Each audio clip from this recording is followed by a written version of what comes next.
Bienvenidos a la sección número 3 de la serie Respuestas a Preguntas Bíblicas. En este caso, con el término Elohim es plural majestático o plural numérico. Entre los argumentos unitarios o de las personas que creen que no hay pluralidad de personas en Dios, sino que Dios es una sola persona y que se manifestó una vez como Padre, luego como Hijo y actualmente como Espíritu Santo, pero que no son tres seres, tres personas. Entre los argumentos de ellos a la hora de analizar el término Elohim, que es un término plural, está el decir que ese término se aplica a deidades paganas que eran una sola deidad, un solo Dios, ¿ok? Que no eran ni dos ni tres, y que por lo tanto si se aplica a una deidad pagana que era uno solo, entonces no es válido argumentar que Elohim sea un término que implique pluralidad numérica. Comuniqué bien el argumento de ellos. El ejemplo que quiero usar en este caso de este argumento lo estoy tomando de La Unicidad de Dios, el libro La Unicidad de Dios, serie sobre la teología pentecostal, tomo 1, por David K. Bernard, 1996, la edición, impreso en los Estados Unidos.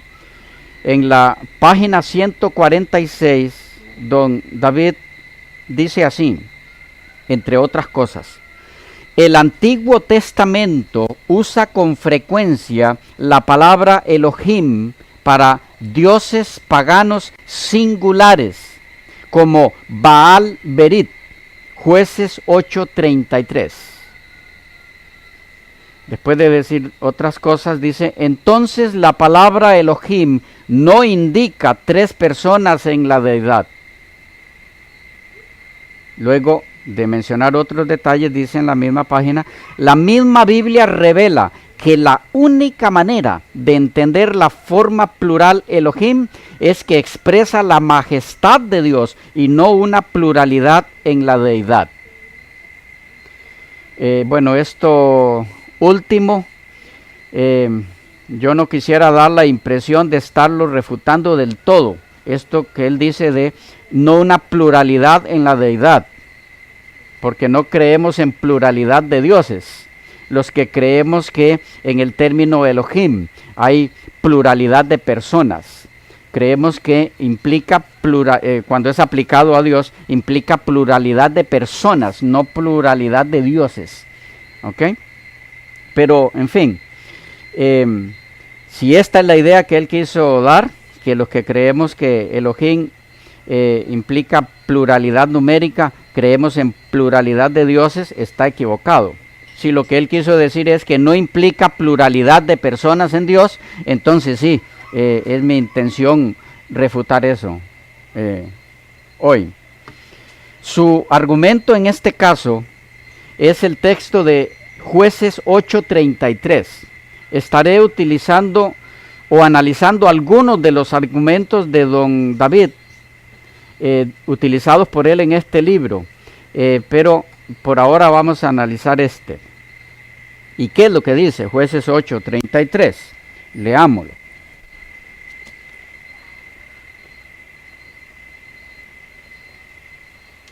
Jueces 8:33 dice: pero aconteció que cuando murió Gedeón, los hijos de Israel volvieron a prostituirse yendo tras los Baales y escogieron por Dios, ahí está el término, Elohim, a Baal Berit. Entonces Baal Berit es Señor del pacto. Señor del pacto. Él dice, don David, ahí está Elohim, el mismo que se utiliza en Génesis 1:1. y en varios otros lugares aplicados a la deidad, a Dios. Dice, y está aplicado a un solo Dios, que era Baal Berith. Entonces, eso evidencia que no es cierto que Elohim signifique pluralidad de personas, porque aquí está aplicado no a una sola persona, porque las deidades no eran personas, eran inventos, pero sí, a una unidad numérica, okay, que era esa deidad. Bien, ¿qué hacer con este argumento de don David? Bueno, varias cosas quisiera mencionar al respecto. Número 1, Baal era una divinidad que representaba el principio masculino junto, y aquí viene el problema que está pasando por alto don David, junto con el principio femenino que era Astarte. Nunca se lo consideraba a él solo. O sea, nunca se concibió a Baal como una entidad única, no asociado con otras divinidades. Nunca fue así. Leo, por ejemplo, de la Biblia y el legado del Antiguo Oriente, el entorno cultural de la historia de la salvación, por Maximiliano García Cordero, de la Biblioteca de Autores Cristianos, Madrid, 1977, la página 123, dice así: los bosques, los árboles, así como las fuentes y los pozos, eran lugares preferidos para los cultos cananeos y para la adivinación, porque eran el símbolo de la eclosión de la vida y de la reproducción de la naturaleza. En ellos se daba culto a Baal y a Astarte, que son respectivamente el principio masculino y femenino, que simbolizaban esta reproducción de la vida.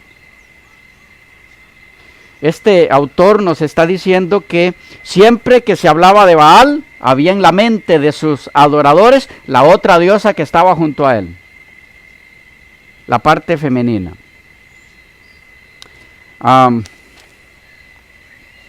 Del mismo libro leemos en la página 109: los Hicsos adoptaron al dios egipcio Set como su dios principal, sin duda para congraciarse con los vencidos. Era un dios procedente del Alto Egipto y se le consideraba como el dios del desierto, de los extranjeros y de la tempestad. De hecho, después de la expulsión de los Hicsos, Set fue presentado con el atuendo y atributos de un dios sirio y se le identificaba en los textos con Baal. Ahora escuchen: tenía por esposa, ¿por qué? Esposa. Entonces tenía esposa Baal, no era una divinidad única.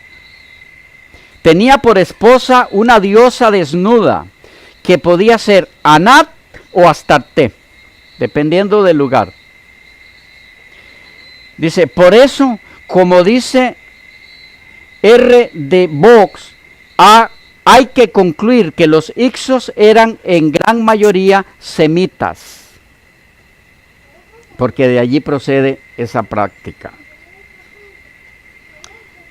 En la página 125 dice: una estela o piedra erecta, Maseva, era el símbolo de la divinidad masculina Baal, mientras que el árbol o tronco de madera simbolizaba el principio femenino, Astarte. Esas cosas siempre estaban juntas, porque ellos no adoraban a un Baal solo. En la página 164, refiriéndose al Dios de los patriarcas bíblicos, dice: no es la encarnación de las fuerzas reproductivas de la naturaleza como lo eran Baal y Astarte del pueblo cananeo. Es un Dios, refiriéndose al Dios verdadero, que no tiene esposa frente a las concepciones antropomórficas religiosas que divinizaban las fuerzas de la naturaleza. Aquí está contrastando el autor al Dios de la Biblia con la deidad cananea Baal. Dice, el Dios de la Biblia no tenía esposa, o no tiene esposa, como si tenía Baal. En la página 201 del mismo libro dice, al estudiar los nombres Ixos, algunos aparecen como netamente semíticos. En realidad, los Ixos asimilaron la religión del país conquistado y adoptaron al dios Set como divinidad principal de su panteón. Era un dios procedente del Alto Egipto que se había aclimatado en la región del delta cuando llegaron los invasores asiáticos. Era el dios de la tormenta, el señor del desierto y de los países extranjeros. Más tarde se le identificó con Baal, con el Baal sirio, y la diosa que con él hacía pareja era Anat y Astarte. Entonces, otra vez insiste el autor, Baal tenía pareja. En tiempo de los Ptolomeos,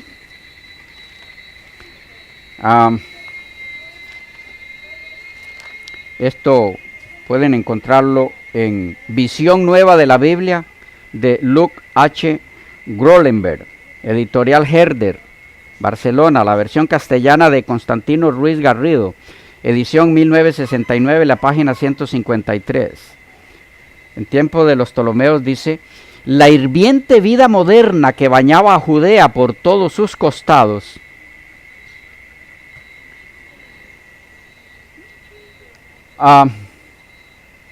no dejaba intactos a los miembros de la comunidad judía. Su pensamiento y acción se regían en buena parte por la ley. Esta constituía, según un término que se divulgaría más tarde, un seto en torno a ellos, un seto que los protegía contra las influencias del exterior. Pero muy pronto se vio que esa protección era insuficiente. Principalmente los judíos de las clases elevadas, las personas ricas y más desarrolladas, entraron en contacto con la nueva cultura.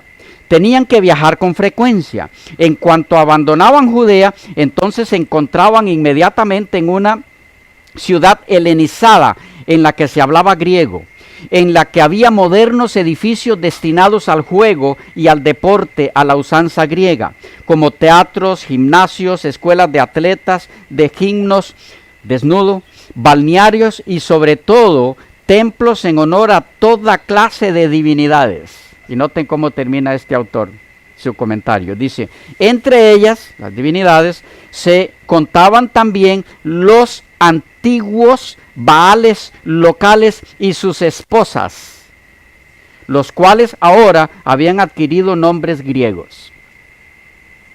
Interesante. No solo no estaba solo, sino que tenía esposa, sino que no estaba solo como Baal. Habían varios Baales con varias esposas. En tiempos del profeta Oseas, sigue diciendo el mismo autor, en los lugares altos de la tierra de Israel y junto a los grandes árboles de los exuberantes valles había templos para los Baales y sus esposas. Misma página, mismo libro. La región montañosa de Israel con sus templos idolátricos en las alturas y en los valles y el pueblo que allí habita es para el profeta esa mujer prostituida. Ella ha abandonado a su propio esposo Yahweh y ha corrido detrás de sus amantes, los Baales. En Oseas 2, del 15 al 13, encontramos eso que menciona este autor. Vayamos allá un momento. Oseas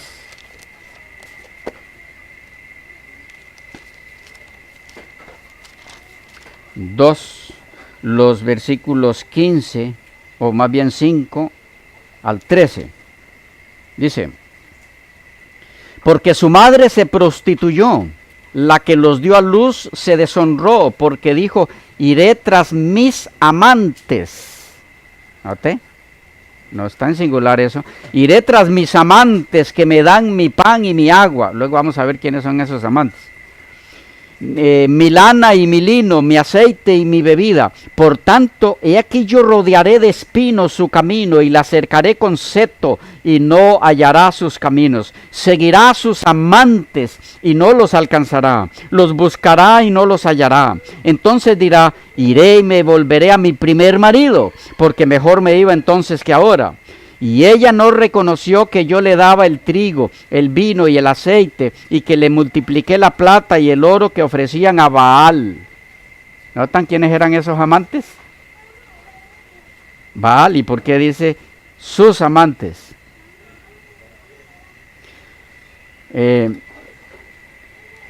Sigue diciendo el 9. Por tanto yo volveré y tomaré mi trigo a su tiempo y mi vino a su sazón, y quitaré mi lana y mi lino que había dado para cubrir su desnudez. Y ahora descubriré yo su locura delante de los ojos de sus amantes, y nadie la librará de mi mano. Ahora haré cesar todo su gozo, su fiesta, su luna nueva, sus días de reposo y todas sus festividades. Y haré talar sus vides y sus higueras, de las cuales dijo, mis salarios son salario que me han dado mis amantes. Y las reduciré a un matorral y las comerán las bestias del campo. Ahora escuchen, para que vean quiénes eran esos amantes. Y la castigaré por los días en que incesaba a los Baales. Y se adornaba de sus zarcillos y de sus joyeles, y se iba tras sus amantes, y se olvidaban de mí, dice Jehová. Interesante. La Biblia usa intercaladamente e indistintamente Baal, Baales, Baal, Baales, Baal, amantes. ¿Por qué? Porque hay una pluralidad numérica obvia en el término Baal, por lo que hemos estado viendo hasta aquí. Si miran en el capítulo 8 y el versículo 9,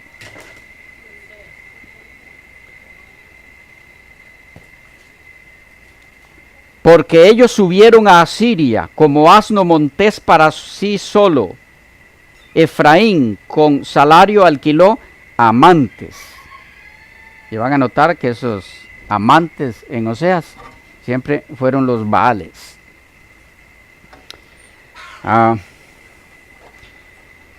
En el libro La historia de la religión de Israel en tiempos del Antiguo Testamento, de Rainer Alberts, editorial Trota, de 1999, la página 498, dice, el dios femenino, el dios masculino Baal, la diosa femenina, pareja de Baal, Astarte. Bueno, lo mismo en lo que concuerdan todos los autores de la historia de esa situación. Entonces, hasta aquí, Baal tenía esposa. Y no solo era un Baal, ya vamos a entrar un poquito más en eso. Ver cómo la Biblia habla de varios Baales y de muchos nombres, inclusive. Número 2, Baal tenía hermana.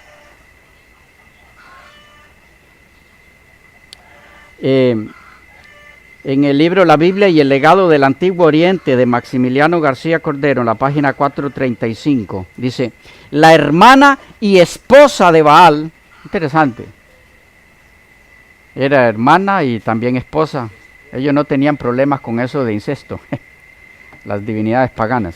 La hermana y esposa de Baal es Anat, que tiene los mismos contrastes que su esposo, pues es la diosa del amor y del combate, es violenta y sanguinaria. La diosa Astarte es su duplicado en los poemas de Ugarit.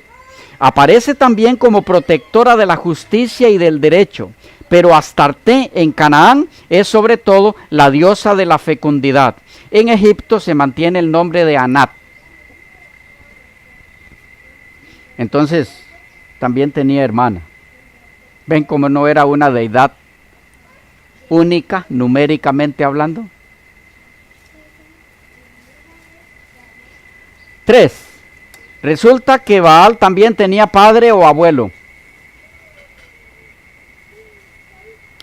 En La idolatría cananea por E. Josué Blasco, edición de 2015, la página 10, dice: Baal, hijo o nieto de El y Aserá, y uno de los dioses más importantes.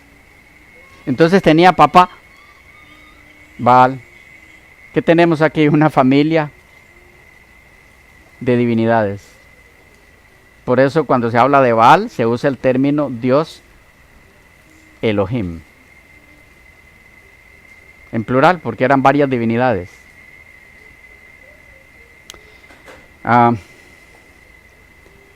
Mismo libro, página 9. Baal pertenece a una familia, interesante como lo dice este autor, a una familia de divinidades paganas. El término genérico cananeo para expresar la idea de Dios o divinidad era El. Los dioses eran designados unas veces mediante el plural de esta voz o con la frase hijos de Dios, que realmente significa, en la manera semítica de expresarse, miembros de la familia divina. Mismo libro, misma página. Él, Dios supremo, él era el Dios supremo, jefe de todos los dioses y cabeza de la familia divina, en la que estaba incluido, ¿quién?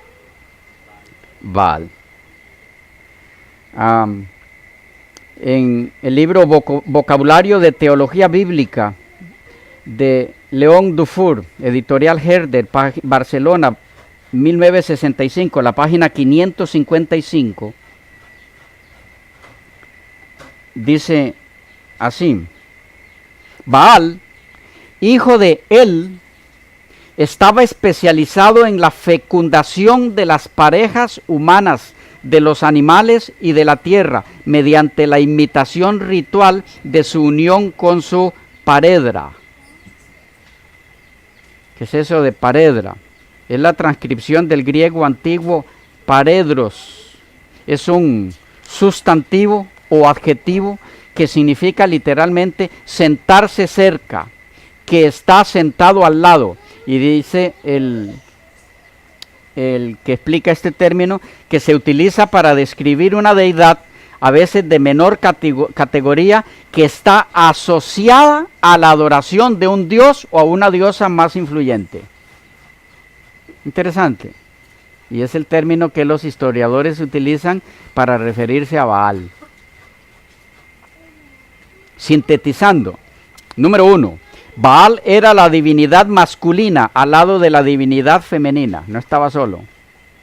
2, tenía hermana, divina también, en el concepto del paganismo.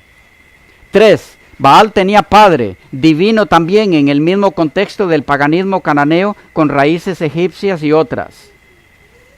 Razón por la cual nunca fue visto como una divinidad solitaria, único en número, sino dentro de un conjunto de divinidades paganas en el marco de una familia de divinidades. De ahí el nombre Elohim plural para referirse a ese dios pagano. Esta familia de divinidades paganas cananeas, con raíces anteriores a ellos, son llamados por esa razón en las escrituras los Baales. Los Baales.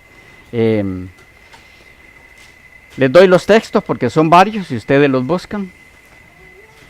Ahí van a encontrar en cada uno de estos textos los Baales. Si en alguno se me cruzó algún número, ahí me lo hacen saber, por favor, luego, pero creo que están revisados.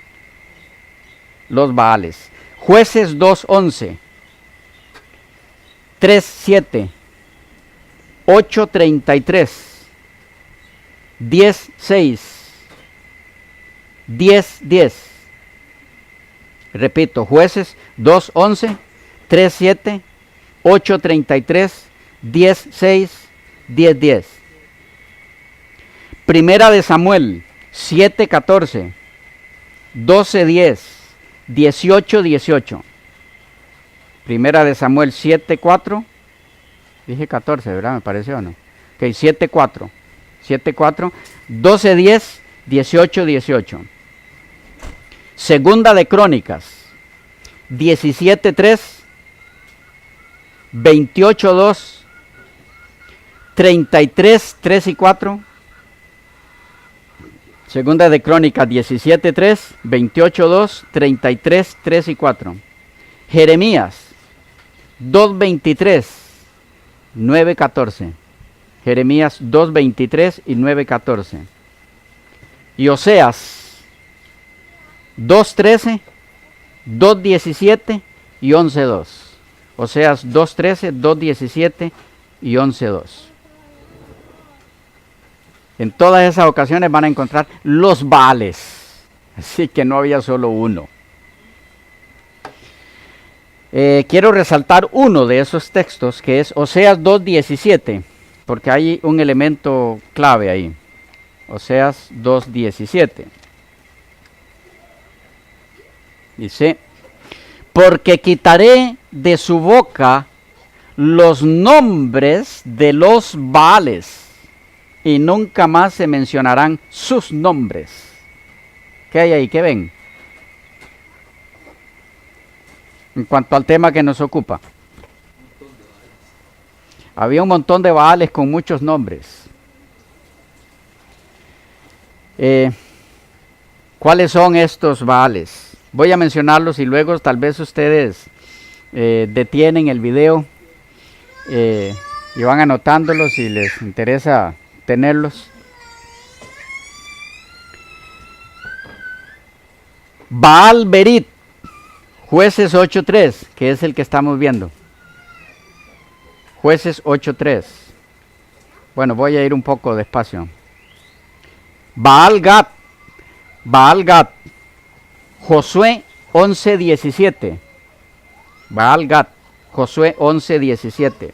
Baal Amón, Cantares 8:11. Cantares 8:11. Baal Azor, segunda de Samuel 13:23. Segunda de Samuel 13:23. Baal Hermón, Jueces 3:3. Baal Hermón, Jueces 3:3. Baal Meón, Números 32:38. Baal Meón, Números 32:38. Baal Peor, Números 25:3. Baal Peor, Números 25:3. Baal Perasín, segunda de Samuel 5:20. Baal Perasín, segunda de Samuel 5:20. Baal Salisa, segunda de Reyes 4:42. Baal Salisa, segunda de Reyes 4:42. Baal Tamar, Jueces 20:33. Baal Tamar, Jueces 20:33. Baal Zebub, ese más conocido, ¿verdad? Se usa en el Nuevo. Belzebú es el mismo. Baal Zebub, segunda de Reyes 1:2. Y Baal Zephón, Éxodo 14:2.